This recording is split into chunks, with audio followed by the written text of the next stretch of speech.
Tonight, we have more on the deputy-involved shooting out of Charlotte County this past Friday. Deputies with the sheriff's office shot and killed a man they say was acting erratically. Now, deputies are identifying that suspect as 36-year-old Sean Rayvert. This now marks the agency's second officer-involved shooting in just the last 3 days. Link News reporter Paul Dolan has the latest details. CCSO says the call to 911 came in just before 8 o'clock last night. Sheriff Permel says the tipster told him Revert had been up for 7 days and was possibly on drugs. When deputies arrived at the scene, they saw Revert waving a machete. Sheriff Permel describes what happens next. Despite multiple commands to put the weapon down, the man continued to move toward the deputies in an aggressive manner, ignoring orders to stop, stating, "Shoot me."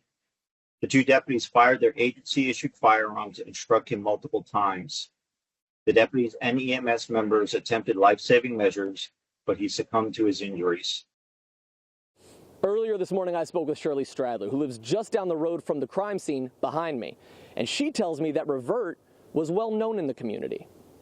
He had a little dog named Savage, a little black dog, and we would play together with our dogs. Just a nice young man. I never had any issues with him. Everybody liked him in the neighborhood. Everybody was upset about it, feel bad. They all liked Sean.